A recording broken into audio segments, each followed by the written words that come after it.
Beaucoup ce sponsor. Bonsoir et bienvenue dans Quotidien. Nous sommes le mardi 8 février 2022. Bienvenue. L'équipe du jour est derrière moi. Nous sommes mardi, donc il y a Pablo Mira qui est ici. Je suis là, Yann. Ça va, Pablo? Ça va, oui. Bon, mais parfait.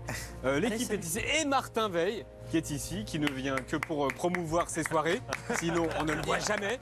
Intéressé, égoïste. Totalement intéressé. Je crois que j'ai mal lu, on m'a mal donné l'info. Je crois que c'est un doc sur la mode. Ouais. Tiens, bâtard. Eh ben oui, tu vas voir. Le mec a la même chemise depuis qu'on se connaît depuis 10 ans. Tu peux pas faire un truc sur la mode.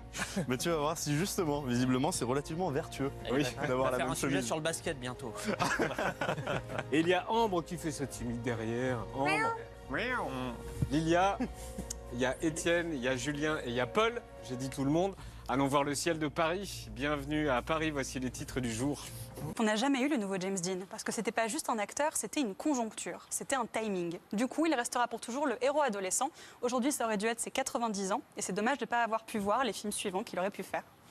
Merci Ambre, j'ai noté ce que tu as dit. Une bouille d'enfant, il porte le monde sur ses épaules, il retrousse ses manches de t-shirt.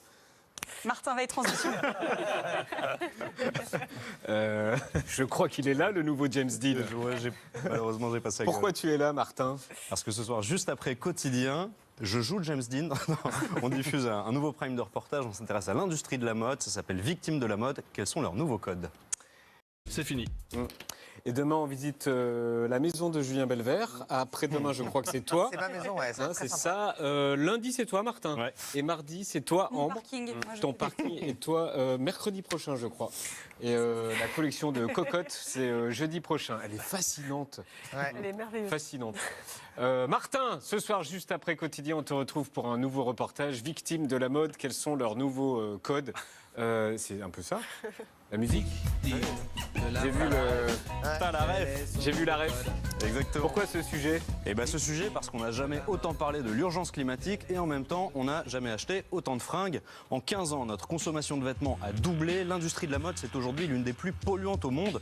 Donc, on s'est posé des questions simples. Comment concilier envie d'avoir du style et conscience écologique? Quel est l'impact concret de la mode sur l'environnement et sur les droits de l'homme? Et surtout, quelles sont les solutions qui existent pour réduire cet impact? Et tu as suivi plusieurs jeunes pour ce reportage. Certains sont maximalistes et d'autres minimalistes. Exactement, on a rencontré Mohamed par exemple dans le Nord, il a 22 ans, il est apprenti styliste et il utilise uniquement des vêtements de seconde main pour ses créations. Donc minimaliste. Exactement, et il pense qu'on peut changer l'industrie de la mode de l'intérieur. Et puis on a aussi rencontré à Paris Alma, elle est militante anti-mode. Pour elle, il faut que les choses bougent beaucoup plus vite, que l'État impose des contraintes plus importantes aux marques.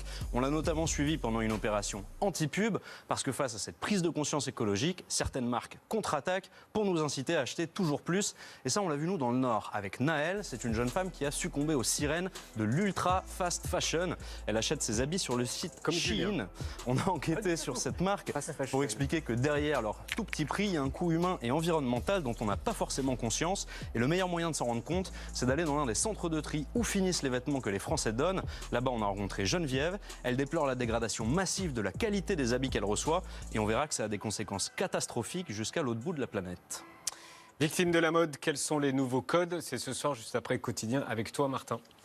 Le Morning Glory de Laurent Macabiès et Clément Sabefour.